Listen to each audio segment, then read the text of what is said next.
ரஷ்ய அதிபரான Vladimir Putin அவர்கள் அப்புறம் டக்கர் கால்சன் உங்களுக்குள்ள நடந்த இன்டர்வியூட பார்ட் 4 தான் அது. போன பார்ட்ல வந்து பாத்தீங்கன்னா இது போல சீனாவோட எக்கனாமிக் இது அது போல இந்த உக்ரைனுக்குள்ள வந்து பாத்தீங்கன்னா ரஷ்யா போறதுக்கு முன்னாடி இந்த வைஸ் பிரசிடென்ட் அதாங்க கமலா ஹாரிஸ் அவர்கள் ஜெலன்ஸ்கி அவர்களை பார்த்து இந்த முனிச் அக்ரிமெண்ட் அந்த இடத்துல வந்து பாத்தீங்கன்னா பேசியிருப்பாங்க இல்லையா, இது போல நாட்டோட சேர்ந்துக்கன்னு அதனாலதான் உள்ள வந்தீங்களா அப்படிங்கிறது போல கேள்வினா டக்கர் கால்சன் அவர்கள் கேட்டிருப்பாரு. அதுக்கு பதில் சொல்லியிருப்பா, அதெல்லாம் பார்த்துருப்போம். இப்போ அதுக்கப்புறம் என்னெல்லாம் நடந்துச்சு அப்படிங்கிற ஒரு தெளிவான விளக்கம் தான் இந்த பதிவில் இருக்க போது. அனைவருக்கும் வணக்கம், நான் உங்கள் செந்தில், இது உங்கள் செந்தில் டிஃபென்ஸ். டக்கர் கால்சன் அவர்களோட கேள்வி அடுத்தது என்னவா இருந்துச்சுன்னா, நீங்க நினைக்கிறீங்களா விளாடிமிர் ஜெலன்ஸ்கி அவர்கள்னால இப்போ சுயமா ஃப்ரீடம் இருக்கா, அவருக்கு யோசிச்சு உங்களோட நெகோசியேட் பண்றதுக்கு ஃப்ரீடம் இருக்குன்னு நீங்க நினைக்கிறீங்களா அப்படிங்கிறது போல கேட்டதுக்கு விளாடிமிர் புட்டின் அவர்கள் என்ன சொல்லுவாருன்னா, ஒரு செகண்ட் யோசிச்சு தான் பதிலே சொல்லுவாரு. கொஞ்சம் டிஃபிகல்ட் தாங்க இதை வந்து யோசிக்கிறதே, அதாவது ஜட்ஜ் பண்றதே கொஞ்சம் டிஃபிகல்ட் தான். பட் இருந்தாலும் எந்த ஒரு பிரச்சனையா இருந்தாலும் இருக்கு, அவருக்கு ஆப்ஷன் இருக்குன்னு தான் நான் நினைக்கிறேன் அப்படிங்கிறத சொல்றாரு. அது மட்டும் இல்லாம திரும்ப வந்து பாத்தீங்கன்னா ஜெலன்ஸ்கி அவர்களோட அப்பா வந்து பாத்தீங்கன்னா இந்த பாசிஸ்டுக்கு எதிராக அதாவது நாசிக்கு எதிராக வந்து சண்டை பிடிச்சிக்கிறாரு, ஃப்ரண்ட் லைன் சோல்ஜரா இருந்திருக்காங்க. ஏன் வெள்ளோடி அதாவது விளாடிமிர் புட்டின் அவர்களும் ஜெலன்ஸ்கி அவர்களும் பேசியிருப்பாங்க இல்லையா அதுக்கு முன்னாடி எல்லாம் சந்திக்கும் போது, அந்த சமயத்துல இவரே வந்து கேட்டிருக்கிறாரு நம்ம ஜெலன்ஸ்கி அவர்கள்ட்ட, ஏங்க வெள்ளோடி இது போல வந்து பாத்தீங்கன்னா ஏன்னா அவர் வில்லாடிமர் தானே, அதனால இவர் வந்து வில்லாடி அப்படின்றது போல கூப்பிட்டுருப்பாரு போல இருக்குது. அது வந்து சொல்றாரு, ஏங்க வில்லாடியே நீங்க வந்து பாத்தீங்கன்னா நியோ நாசிக்கு வந்து சப்போர்ட் பண்றீங்க, ஆதரவு கொடுக்குறீங்க, ஏன்னா உங்க அப்பா வந்து இவங்களுக்கு எதிராக சண்டை பிடிச்சிக்கிறாங்க, இது போல பல விஷயங்கள்லாம் இருக்கு. நீங்க வந்து பாத்தீங்கன்னா ஒரு யூதர், அப்படி இருக்கும்போது ஏன் வந்து நியோ நாசிக்கு சப்போர்ட் பண்றீங்க அப்படிங்கிறதெல்லாம் கேட்டிருக்கேன். பட் அதுக்கு அவர் தனியா ஒரு பதில் சொன்னாரு. அது வந்து இப்போதைக்கு பேச முடியாது, அது வந்து பர்சனலு, அதை பேசணும்னா அது தனி டிபேட்டா போயிடும். பட் அது வேண்டாம். பட் ஆனா வந்து பாத்தீங்கன்னா அவர் ஏன் இது போல வந்து முடிவு எடுத்திருப்பாரு அப்படிங்கிறத என்னால புரிஞ்சுக்க முடியுது. ஏன்னா அந்த நியோநாசி அவர்கள் இருக்காங்கல்ல, ரொம்ப ஆக்டிவானவங்க, அதாவது ஆக்டிவ்னு சொல்றது அவங்களுக்காக என்ன வேணா செய்வாங்க.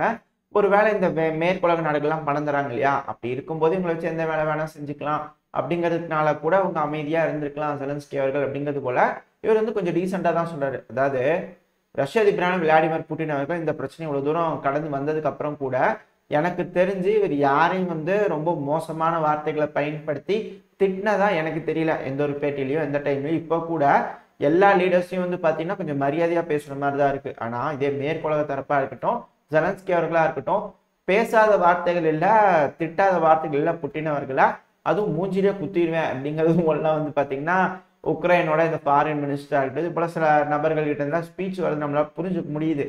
இதுதான் டிஃபரன்ஸ் அப்படிங்கிறது என்னோட ஒரு ஒப்பீனியன். உங்களோட கருத்துக்கள் என்ன அப்படிங்கிறது மறக்காம கமெண்ட் செக்ஷன் சொல்லுங்க. அடுத்து வந்து பாத்தீங்கன்னா இந்த இன்டர்வியூக்கே வந்துருவோம். இந்த பதில அவர் சொல்லி முடிக்கும் போதே திரும்பவும் டக்கர் கால்சன் அவர்கள் அதே கேள்வி கேட்கிறாரு. அதாவது இவ்வளவு நடந்து முடிஞ்சிருச்சுங்க, அதாவது ஜெலன்ஸ்கி அவர்கள் அதிகமா ஓட்டு வாங்கிட்டாரு, ஜெயிச்சுட்டாரு, இது போல ஒரு பாசிஸ்ட்லாம் சப்போர்ட் பண்ணிட்டாரு, ஓகே இதெல்லாம் ஓகே. பட் ஆனா இப்போ கூட நீங்க நம்புறீங்களா இந்த பேச்சுவார்த்தைக்கு அவர் வந்து முடியும் அப்படிங்கிறது போல நீங்க நம்புறீங்களான்னு கேட்டதுக்கு இப்பதான் ஒரு பதில் சொல்லவே ஆரம்பிக்கிறாரு. ஏங்க ஏன் முடியாது?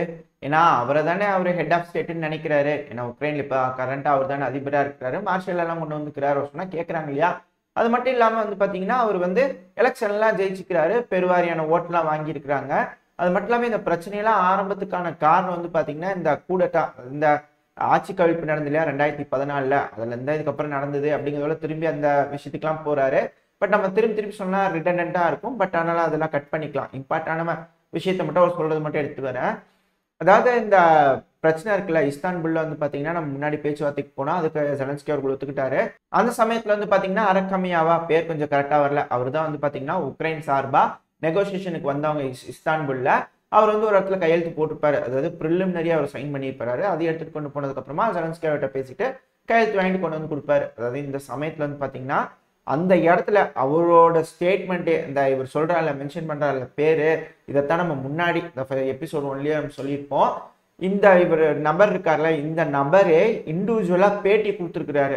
அதாவது போரிஸ் ஜான்சன் அவர்கள் இருக்காருல, யூகேவோட முன்னாள் பிரைம் மினிஸ்டர், அவர் தான் குறுக்கிட்டதுனாலதான் இந்த பீஸ் நெகோசியேஷனே இதாயிடுச்சு.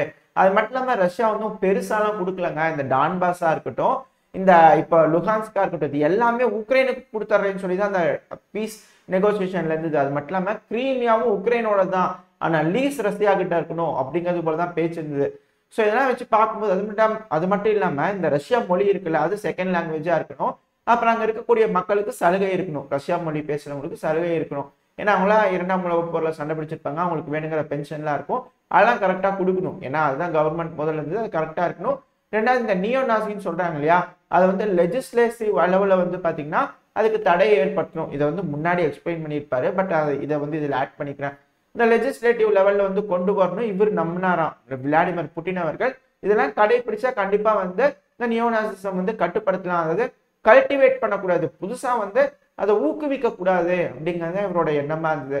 ரொம்ப சிம்பிளான முடிவு தான் அப்படின்னு இந்த அக்கிமினியாவா இந்த பேர் பர்டிகுலர் நபர் சொல்றாருல, உக்ரைனோட சார்பா இருக்கல, அவர் இப்பவும் பவர்ல தான் இருக்காரு உக்ரைன்ல. உக்ரைனோட அந்த பார்லிமெண்ட்ல இருக்கத்தான் செய்யறாரு. இந்த ராடான்னு சொல்லுவாங்களா, அதுல இருக்கதான் செய்யறாரு. இப்பவும் ஒரு நல்ல பொசிஷன்ல தான் இருக்கிறாரு. இப்போ இந்த இன்டர்வியூ ஓகே, பட் ஆனா இவர்கிட்ட வந்து பாத்தீங்கன்னா இந்த இன்டர்வியூ முடிச்சதுக்கு அப்புறமா போரிஸ் ஜான்சன் அவர்கள் இவர் பொய் மூட்டைங்க, பெருமளவுல பொய்யா அடுக்கியிருக்கிறாரு அப்படின்னு போரிஸ் ஜான்சன் அவர்கள் இந்த இன்டர்வியூ பார்த்துட்டு அவரோட கமெண்ட்டை சொல்லிக்கிறாரு. அதுக்கு திரும்பவும் அந்த அக்கமினியாவா அந்த உக்ரைன் சார்பா இருக்கிறாருல அவர் வந்து ஒரு வீடியோ பதிவு விட்டுக்கிறாரு. அவர் என்ன சொல்லிக்கிறாருன்னா, இல்லைங்க அதுக்கு காரணம் போரிஸ் ஜான்சன் அவர்கள் தான் அப்படின்னு. ஆனா இப்ப உக்ரைன்ல எப்படி இருக்குது, ராணுவ ஆட்சி தான் இருக்கு.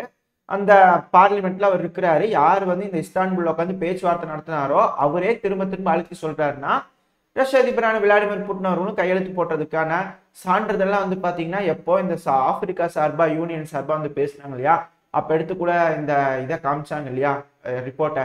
இது போலாம் பேச்சுவார்த்தை நடந்துச்சுங்க, எல்லாத்தையும் நீயா வச்சுக்கப்பா, எனக்கு எதுவும் வேண்டாம், அமைதியாரு நியூட்ரலாரு நேட்டோல சேராதுன்னு சொன்னேன். இப்ப பாருங்க எது வரைக்கும் வந்து நிக்குதுன்னு அதை கூட கேட்கல அவங்க அப்படிங்கிறது போலதான் அவர் எடுத்து சொல்லியிருப்பாரு ரஷ்ய அதிபரான விளாடிமிர் புட்டின் அவர்கள். நாட்டோல சேர்ந்தே அவன் ரஷ்யாவுக்கு எதிராக நின்னே அவன் அப்படிங்கிறது போல. அதாவது ஒரு விஷயம் சொல்லியிருப்பாரு ஜெலன்ஸ்கி அவர்கள், நாங்க நாட்டோல சேர்றதே ரஷ்யாவோட பாதுகாப்பு தாங்க அப்படிங்கிறது போல.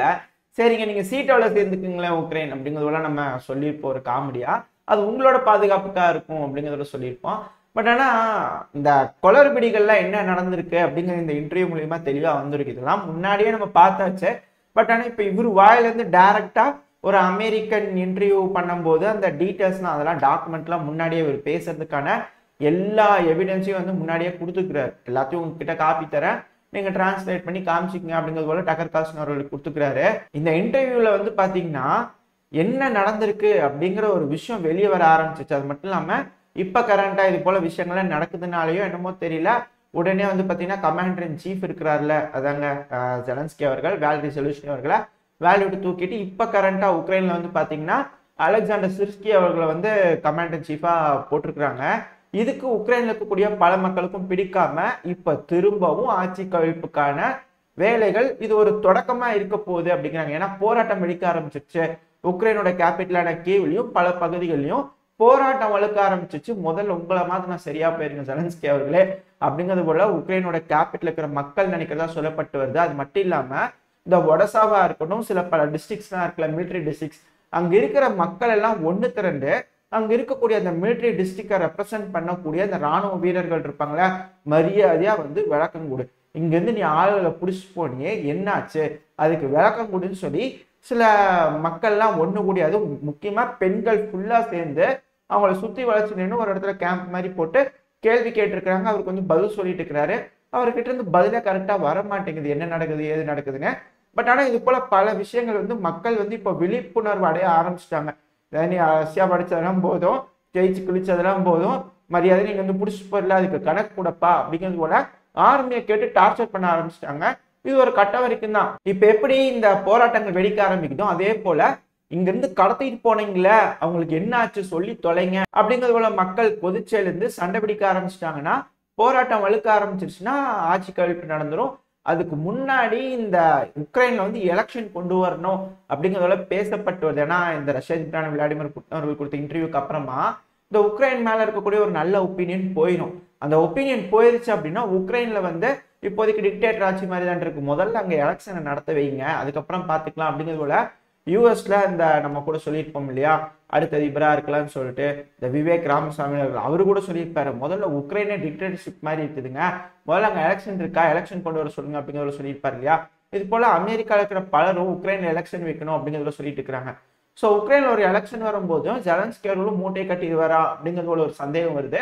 பட் இதெல்லாம் என்ன நடக்க போகுது அப்படிங்கிறத நம்ம தெரிஞ்சுக்குவோம். அதாவது இன்டர்வியூ அப்பார்ட் பண்ண சில விஷயங்கள்லாம் நம்ம பேசியிருக்கோம், அது இந்த இன்டர்வியூக்கு ரிலேட்டடா இருக்கிறதுனால. அதாவது இந்த விஷயம்லாம் வச்சு பார்க்கும்போது ஒரு விஷயம் நம்மளுக்கு நல்லா தெரியுது, இந்த 18 மாசத்துக்கு முன்னாடி இந்த பிரச்சனை முடிய வேண்டியது, ஆனா சில பல காரணங்களுக்குனால முடியல அப்படிங்கிறது போல அதைத்தான் வந்து இவர் திரும்ப சொல்லியிருப்பாரு. இந்த லைனிங்ல சொல்லியிருப்பாரு. திரும்ப இன்டர்வியூக்கு வந்துருவோம். இந்த இன்டர்வியூல வந்து பாத்தீங்கன்னா இது போல அந்த அக்ரமினா இருக்குல்ல, அவர் வந்தாரு, இந்த இஸ்தான்புல்ல பேசினா இந்த கதையெல்லாம் சொல்லியிருப்பாரு. இதுக்கப்புறம் வந்து பாத்தீங்கன்னா இப்போதைக்கு உக்ரைனோட அதிபரா இருக்கிறது அவர் தானே சட்டம் கொண்டு வந்தாரு. இது போல பார்லிமெண்ட்ல உக்ரைன் வந்து ரஷ்யா கூட எக்காரணத்தை கொண்டும் பேச்சுவார்த்தைக்கே போகக்கூடாதுன்னு சட்டம் கொண்டு வந்திருக்கிறாருல, அதை கேன்சல் பண்ண சொல்லுங்க. கேன்சல் பண்ணிட்டு அவர் வந்து பேச சொல்லுங்க. யார் தடுக்க போறா? அவர் ஒரு சட்டத்தை போட்டு பேச மாட்டேன்னு அவர் உட்காந்து இருக்கும் போது நாங்க எப்படிங்க பேச்சுவார்த்தைக்கு போக முடியும் அப்படிங்கிறது போல இவர் நல்லா தெளிவா தான் கேட்கிறாரு. பட் இது உக்ரைனோட அதிபருக்கு கேட்குமா என்ன அப்படிங்கிறது தெரியல. ஏன்னா பேச்சுவார்த்தைக்கு போய் எல்லா பகுதியும் உங்களுக்கு கொடுத்துருங்க, பழையபடி இருக்கலான்னு ஒரு பேச்சுவார்த்தைக்காக போய் சும்மா ஒரு கேட்டுதான் பார்ப்போமேவாது, கேட்டாவது பார்க்கட்டுமே அப்படிங்கிறது போலதான் இருக்கு. ரஷ்ய அதிபரான விளாடிமிர் புட்டின் அவர்கள் என்ன பதில் சொல்றாரு, அந்த டைம்ல எப்படி ரியாக்ட் பண்ணு அப்படிங்கிறது பார்ப்போம். ஏன்னா அவர் திரும்ப திரும்ப சொல்லிட்டே தான் இருக்காரு, நாங்க பேச்சுவார்த்தைக்கு தயாரா தான் இருக்கோம், நாங்க எப்பவுமே ரெஃப்யூஸ் பண்ணதே இல்லை, அவங்க தான் ரெஃப்யூஸ் பண்ணிக்கிறாங்க அப்படிங்கிறத திரும்ப திரும்ப சொல்லிக்கிறாரு. அதனாலதான் சொன்னேன், ஒருவேளை பேச்சுவார்த்தைக்கு உக்ரைன் வந்தாங்கன்னா என்ன செய்ய போறாங்க ரஷ்யா அப்படிங்கிறது அந்த டைம்ல பார்ப்போம். ஆனா முதல்ல போட்ட டீல் கிடைக்குமா அப்படிங்கிறது தெரியாது. பட் மேபி பொறுத்து இருந்து பார்ப்போம். ஏதோ ஒரு நல்ல வழி உக்ரைனுக்கு கிடைச்சுன்னா நல்லது தானே. அப்புறம் கண்டினியூஸா விளாடிமிர் புட்டின் அவர்கள் வந்து பேச ஆரம்பிக்கிறாரு. இது போல வந்து போரிஸ் ஜான்சன் அவர்கள் தான் வந்து குறுக்கிட்டாரு அப்படிங்கிறது போல அவரெல்லாம் மென்ஷன் பண்றாரு இல்லையா. இப்ப அவர் எங்கெங்க இருக்கிறாரு, ஆனா ஏன் இந்த போர் திரும்பவும் தொடர்ந்து நடந்துட்டே இருக்குது அப்படிங்கிறதுல இவர் கேட்டு முடிக்கிறாரு.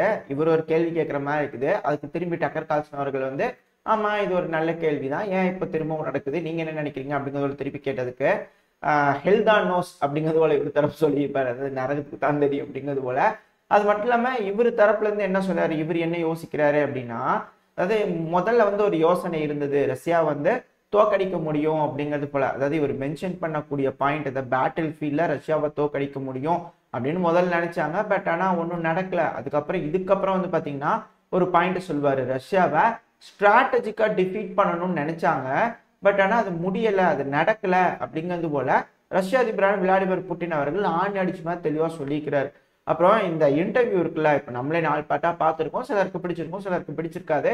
ஏன் எங்களை ஃபேமிலி சைட்லயே என்னப்பா நீ ரஷ்ய அதிபருக்கு வந்து ஏதோ பிரச்சாரம் பண்ணிட்டு இருக்கிறியா, இங்க என்ன அவரோட பேரை சொல்லி ஏதாவது கட்சி ஆரம்பிக்க போறியா அப்படிங்கிறது போல காமெடி பண்றாங்க. பட் இருந்தாலும் ஏன் வந்து இந்த இன்டர்வியூ வந்து நான் ரொம்ப பெருசா எலாபரேட்டா வந்து சில விஷயங்கள சொல்லணும்னு நினைக்கிறேன்னா, இதுல இருந்து பல ஜியோ பாலிட்டிக்ஸ் வீடியோஸ் வந்து வர ஆரம்பிக்கும். அந்த டைம்ல ஒன்னொன்னுக்கும் உங்களுக்கு இதுல ரிலேட் ஆகும். அது ரொம்ப இம்பார்ட்டன்டான நியூஸா இருக்கிறதுனால தான் நான் இது இவ்வளவு தூரம் கொஞ்சம் டீட்டெயில்டா சில விஷயங்கள்லாம் எலாபரேட் பண்றேன். உண்மையாலுமே இது ரிலேட் ஆகுதா இல்லையா அப்படிங்கிறத நான் அந்த வீடியோஸ்லாம் போடும்போது நீங்க கமெண்ட் செக்ஷன்ல சொல்லுங்க.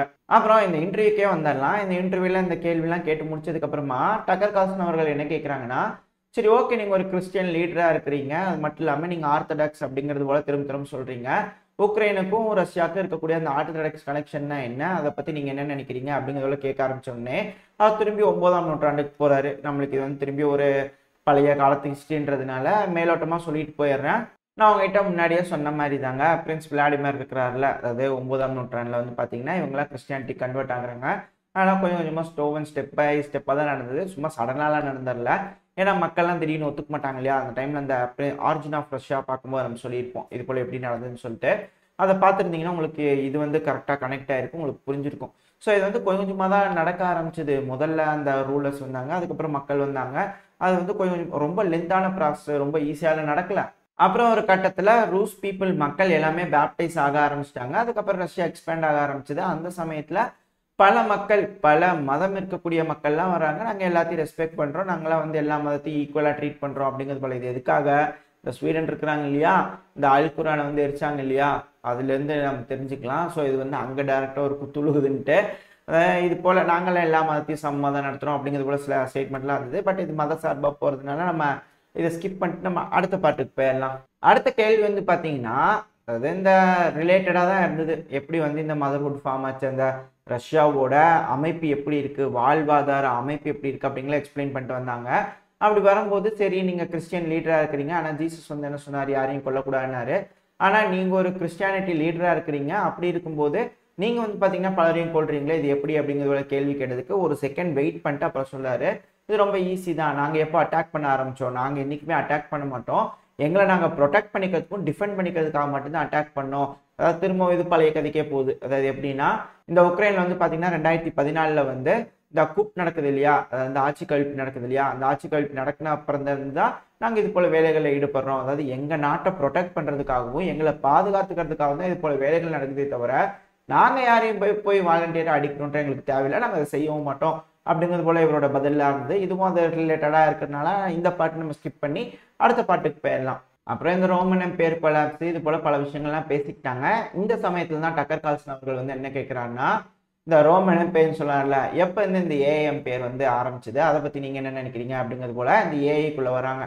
இப்பதான் வந்து பாத்தீங்கன்னா ரஷ்ய அதிபரான விளாடிமிர் புட்டின் அவர்கள் கொஞ்சம் சிரிச்சுட்டு வந்து பாத்தீங்கன்னா சொல்றாரு, நீங்க ரொம்ப காம்ப்ளிகேட்டடான கொஸ்டின் கேட்க ஆரம்பிக்கிறீங்க, பட் இதுக்கெல்லாம் பதில் சொல்லணும்னா கொஞ்சம் லாங்கான டைம் இருக்கும், ரொம்ப பெரிய நாலேஜ்லாம் இருக்கணும் அப்படிங்கிறதெல்லாம் சொல்றாரு. பட் அவரோட ஒப்பீனியன் சொல்ல ஆரம்பிக்கிறாரு. இப்போ வந்து மனித குலம் வந்து பார்த்தீங்கன்னா ஜெனட்டிக் இன்ஜினியரிங்லாம் இருக்குல்ல, அதெல்லாம் பெருமளவில் டெவலப் ஆக ஆரம்பிச்சிட்டாங்க. இப்போ வந்து சூப்பர் ஹியூமனை கிரியேட் பண்ணுமா உருவாக்கிடலாம், அது மட்டும் இல்லாமல் ஒரு சோல்ஜருக்காக ஒரு ஹியூமனை கிரியேட் பண்ணுமா உருவாக்கலாம், ஒரு டாக்டருக்காக ஒரு ஹியூமனை கிரியேட் பண்ணுமா உருவாக்கலாம். அதாவது இது போல டெவலப்மெண்ட்டுங்கிறது தடுக்க முடியாமல் போயிட்டு இருக்கும். அதே போல் தான் ஏஐயும்.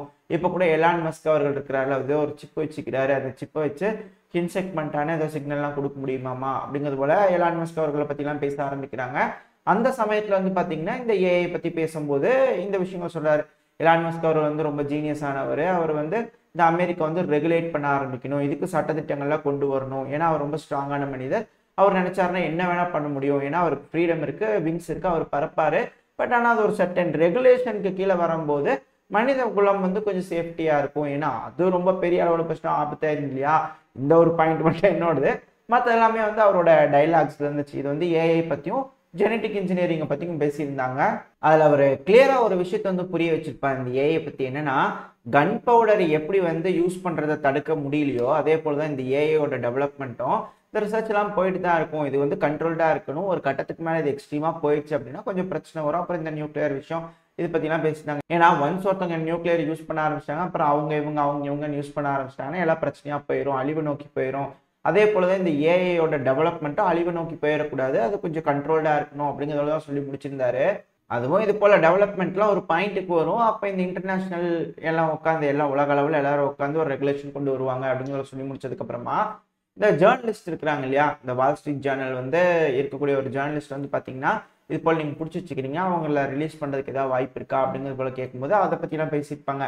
இது போல் சில நபர் இருக்காங்க, அவங்க வந்து இது போல் பிடிச்சி வச்சுக்கிறாங்க, அதை பற்றி நெகோசியேஷன் தான் போயிட்டுருக்கு, அது கொஞ்சம் ஸ்மூத்தாக தான் போயிட்டுருக்கு, இது நார்மலாக நடக்கக்கூடிய விஷயம் தான். அது மட்டும் இல்லாமல் இவர் வந்து சில விஷயங்கள் அதாவது தெளிவாக புரிய வைக்கிறாரு. இந்த வால் ஸ்ட்ரீட் ஜேர்னலில் இருக்கக்கூடிய அந்த ஜேர்னலிஸ்ட்டு சில கான்ஃபிடென்ஷியலான டேட்டா வந்து வாங்கி அதை வந்து கொடுக்கறதுக்காக இருந்ததை நாங்கள் கையும் களவுமா ரெட் ஹேண்டடாக பிடிச்சிருக்கோம். அதாவது ஒரு அசம்ஷன்லையோ இவர் இப்படி இருக்கலாமோ அப்படிங்கிறது போல இல்லை, அவர் கையில் டேட்டா இருக்குது, ஆதாரத்தோடு நாங்கள் பிடிச்சிருக்கோம் அப்படிங்கிறத தெளிவாக புரிய வச்சிருப்பாரு. நீங்கள் விடுவீங்க, பேச்சுவார்த்தை மூலியமாக அவர் ரிலீஸ் பண்ணிடுவீங்க அப்படிங்கிறது போல சில விஷயங்கள்லாம் பேசியிருக்கிறாங்க. அதாவது இந்த இன்டர்வியூல நம்ம முதல் 48 நிமிஷம் மட்டும் பார்க்கல, அதாவது இந்த ஹிஸ்ட்ரி பார்ட்டை பார்க்கல, மற்றபடி எல்லாத்தையுமே ஓரளவுக்கு கவர் பண்ணிட்டோம் அப்படிங்கிறது போல நினைக்கிறேன். சரி, ஓகே, இந்த அளவுக்கு இந்த இன்டர்வியூ வந்து நம்ம எக்ஸ்பிளைன் பண்ணிக்கிறோமே, இதனால என்ன பெனிஃபிட், இதுல என்ன இருக்குன்னு நீ நினைக்கிற அப்படிங்கிறத நீங்க கேட்பீங்க இல்லையா, இதுக்கு பின்னாடி என்னெல்லாம் இருக்கும் அப்படிங்கிறது என்னோட கருத்து என்னன்னா, இப்போ நீங்க ஒரு விஷயத்த யோசிங்க. இப்போ இந்த இன்டர்வியூ வந்து நடந்துடுச்சு, இந்த இன்டர்வியூ எடுத்தது ஒரு அமெரிக்கர், ஓகேங்களா, இவர் வந்து ட்ரம்ப்போட பப்பெட்டு அப்படிங்கிறது போல அமெரிக்கா தரப்பு வந்து பல நாடுகள் சொல்றாங்க. சரி, ஓகே, அப்படியே இருக்கட்டுமே. இப்போ அந்த கண்ணோட்டத்திலே எடுத்து பாருங்க, இப்போ ட்ரம்ப் அவர்கள் அடுத்த பிரசிடென்ட்டா வர்றதுக்கு அதிகமான வாய்ப்பு இருக்கு. அப்படி இருக்கும்போது அவரு ஒரு ஸ்மூத்தான களத்தை வந்து செட் பண்ணி கொடுக்கணும். இப்போ ரஷ்ய அதிபரான விளாடிமிர் புட்டின் அவர்கள் எலெக்ஷனுக்காக வெயிட் பண்ணிட்டு இருக்காரு. அடுத்த மாசம் அந்த எலெக்ஷன் வரப்போகுது. இப்போ இந்த சமயத்துல இது போல ஒரு பேட்டி எடுக்கும்போது, இந்த பேட்டி வைரலா போகும்போது, இந்தியாவில் இருக்கக்கூடிய ஏதோ ஒரு யூடியூபர், நானே இது வந்து பார்த்து ஓரளவுக்கு இன்ஸ்பயர் ஆகி ஒரு 4 பார்ட் உங்களுக்கு போட்டிருக்கேன், 4-5 பார்ட் போட்டிருக்கேன் அப்படிங்கும்போது அதை பார்க்கறதுக்கு ஒரு 1000 பேர் இருக்கீங்க அப்படின்னா இது ரஷ்யால எந்த அளவுக்கு பகிரப்படும். இப்போ ரஷ்ய மொழியில இருக்கிறதுனால ரஷ்யர்கள் நிறைய பேர் பார்த்துருக்காங்க. அவங்க கிட்ட ஒப்பீனியன் போய் கேட்கும்போது அவங்களோட இந்த ரஷ்ய அதிபரான விளாடிமிர் புட்டின் அவர்கள் மேல ஒரு சின்ன நெகட்டிவிட்டி இருந்தாலும் அது மாறுறதுக்கான வாய்ப்பு இதனால ஏற்படும். அதாவது ரஷ்ய அதிபரான விளாடிமிர் புட்டின் அவர்களோட பேர் இன்னும் மேல ஓங்கும், அவர் இன்னுமே ஹீரோவா பாக்குறாங்க. அதாவது இந்த ரெஸ்பான்ஸ் எல்லாம் கேட்டிருப்பாங்க இல்லையா, தே வால் ஸ்ட்ரீட் ஜேர்னல் நினைக்கிறேன், இது போல சில மீடியாக்கள்லாம் இருக்காங்க, ஃபாரின் மீடியா தரப்புல இருந்து ரஷ்யர்கள் கிட்ட போய் கேட்பாங்க இந்த இன்டர்வியூ பத்தி நீங்க என்ன நினைக்கிறீங்க அப்படிங்கிற சிலவே கேட்டதுக்கு நான் சில விஷயங்கள்லாம் பார்த்தேன். அதாவது பெண்கள் கூட, அதாவது கொஞ்சம் வயதான பெண்கள் கூட, நம்ம வீட்டுல அம்மாக்கள்லாம் இருப்பாங்க இல்லையா, அவங்க கிட்ட அரசியல் கிட்ட பெருமளவுல தெரியாது, பட் இருந்தாலும் அவங்களுக்கும் சில நாலேஜ் இருக்கும், அந்த நாலேஜ் தான் அவங்க பதில் சொல்லுவாங்க இல்லையா. அதை கேட்கும் போதே எனக்கு புரிப்பா இருக்கு, ஓ இந்த அளவுக்கு வந்து இதோட இம்பாக்ட் இருக்கா அப்படிங்கிறது போல. ஸோ டொனால்டு ட்ரம்ப் அவர்கள் ரஷ்ய அதிபரான விளாடிமிர் புட்டின் அவர்களோட எலெக்ஷனுக்கு உதவி பண்ணியிருக்காரு மறைமுகமா இருக்கட்டும், ஓகேங்களா, அது ஒரு சைடு இருக்கட்டும். இது என்னோட ஒரு புரிதலா இருக்கலாம், தப்பா இருக்கலாம், சரியாகவும் இருக்கலாம். பட் சொல்ல வரேன், இந்த பாயிண்ட்ல டொனால்டு ட்ரம்ப் அவர்கள் காயமடைஞ்ச ரஷ்யாவுக்கு வந்து மருந்து கொடுத்துருக்காரு. சேம் டைம் டிப்ளமேட்டிக் டாக், அதாவது பேச்சுவார்த்தைக்கான ஒரு கதை வந்து ஓபன் பண்ணிட்டாரு டொனால்டு ட்ரம்ப் அவர்கள். ரஷ்ய அதிபரான விளாடிமிர் புட்டின் அவர்கள் பேசுறதுக்கு தயாரா இருக்காரு.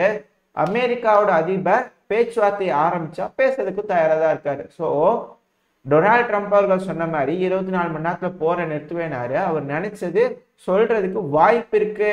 டொனால்டு ட்ரம்ப் அவர்கள் நான் நினைச்சேன், நான் சொன்னதை நான் செஞ்சு காட்டுவேன் அப்படிங்கிறத சொல்றாரு இல்லையா, அதுக்கான ஆதாரத்தை காமிச்சிட்டாரு அமெரிக்க மக்களுக்கு. அது மட்டும் இல்லாம அமெரிக்காவுக்கும் ரஷ்யாவுக்கும் இருக்கக்கூடிய மிகப்பெரிய விரிசல் இருக்கு இல்லையா, அதுல கொஞ்சம் ஸ்மூத்தான விஷயத்த கொண்டு வந்து இந்த இன்டர்வியூ மூலியமா கொண்டு வந்து கொடுக்க முடியும்.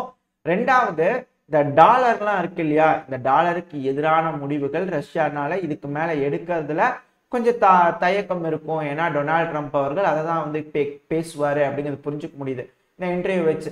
ஸோ டிப்ளமேட்டிக் வழியா, அதாவது பேச்சுவார்த்தை மூலியமா அமெரிக்காவுக்கும் ரஷ்யாவுக்கும் இருக்கக்கூடிய உறவை வந்து கொஞ்சம் சீல் பண்றதுக்கு இது கொஞ்சம் வாய்ப்பா இருக்கலாம். டொனால்டு ட்ரம்ப் அவர்கள் இந்த நாட்டோல இருந்து வெளியே வந்துடுவாரு, அமெரிக்காவை கொண்டு வந்துடுவாரு வெளியே அப்படிங்கிறதோட சொல்றாங்க இல்லையா. இது எந்த மாதிரியாவது விஷயத்துல ஒத்துக்கிற மாதிரி இருக்கு, அதெல்லாம் கேட்க காமெடியா இருக்கும், சில நக்கல் பண்ணியிருப்போம். பட் ஆனா இந்த பேச்சுவார்த்தைன்னு வரும்போது சில விஷயங்கள் ரஷ்யா விட்டு கொடுக்குற மாதிரி இருக்கும், அந்த சமயத்துல அமெரிக்கா சில விஷயங்களை விட்டு கொடுக்குற மாதிரி இருக்கும். அதுக்கு இந்த நேட்டோல இருந்து அமெரிக்கா வெளியேறதுக்கும் வாய்ப்புகள் இருக்கு அப்படிங்கிறது போல சில விஷயங்கள்லாம் புரிய வருது. ஸோ இதெல்லாம் வந்து பேச்சுவார்த்தைக்கு ரஷ்யா தயார், அந்த பக்கம் பேச டொனால்டு ட்ரம்ப் அவர்கள் தயார், முடிவெடுக்க வேண்டியது அமெரிக்கர்கள் தான் அப்படிங்கிறது போல ஒரு முடிவை கொடுத்துட்டாரு. ரஷ்ய அதிபரான விளாடிமிர் புட்டின் அவர்கள் சில பாசிட்டிவான சைன்ஸ் ரஷ்யாவில் ஏற்படுத்திட்டாங்க. ஸோ இது ஒரு ப்ரொபகண்டாவே இருக்கட்டுமே, நம்ம ஒரு பாயிண்ட்லேயே பார்ப்போம், இது ஒரு ப்ரொபகண்டா வீடியோவாகவே இருக்கட்டும். இந்த ப்ரொபகண்டா வீடியோனால உலகத்தில் இருக்கக்கூடிய எல்லா நாடுகளுக்கும் கொஞ்சம் அமைதி, அப்பா அப்படியே முடிச்சிட்டானுங்கடா அப்படிங்கிறது போலதான் இருக்கும். நான் பர்சனலா எனக்கு அப்படிதான் இருக்கு, உங்களுக்கு எப்படி இருக்கு அப்படிங்கிறது சொல்லுங்க. ஏன்னா இவங்க மாறி மாறி அடிச்சுட்டு இருக்கிறதுனால பெட்ரோல் விலை ஏறிடுமா, தூங்கி எந்திரிச்சா 200 ரூபான்றாங்களா 300 ரூபான்றாங்களா அப்படிங்கிறது போல இருக்கு. இன்னைக்கு வந்து இந்தியாவோட பொருளாதாரம் வந்து பாத்தீங்கன்னா ஓரளவுக்கு சீரா இருக்குன்னா அதுக்கு காரணம் ஆயில், நம்ம வந்து ரஷ்யா கிட்ட இருந்து வாங்கிட்டு இருக்கிறதுனால. அது மட்டும் இல்லாம இப்ப இந்த செங்கடல் இருக்கு இல்லையா, அந்த இடத்துல மிகப்பெரிய பிரச்சனை போயிட்டு இருக்கு. இப்போ இந்த இன்டர்வியூனால மிகப்பெரிய இந்த ஜியோ பாலிடிக்ஸோட புரிதல் எனக்கு நிறைய கிடைச்சிருக்கு. இதை நம்ம பேசிட்டு இருக்கும்போது நம்ம அடுத்தடுத்த பதிவுல பார்க்கும்போது உங்களுக்கே புரியும். பட் ஆனா இந்த ஒரு இன்டர்வியூனால சமாதான உடன்படிக்கை வரும், அதாவது ஒரு டோர் ஓப்பன் ஆயிருக்கு, பேச்சுவார்த்தைக்கான டோர் ஓப்பன் ஆயிருக்கு, பேசுவாங்க, அமைதி ஏற்படும்னா இந்த இன்டர்வியூ தப்பான ஒரு விஷயம் இல்லை அப்படிங்கிறது எனக்கு தோணுது. பர்சனலா உங்களோட ஒப்பீனியன் என்ன அப்படிங்கிறது மறக்காம கமெண்ட் செக்ஷன்ல சொல்லுங்க. ஹிஸ்டரியை பத்தி கண்டிப்பா ஒரு வீடியோ வரும், பட் அதை நம்ம கொஞ்சம் டிலே எடுத்து நான் கொஞ்சம் பேசி போடுறேன்.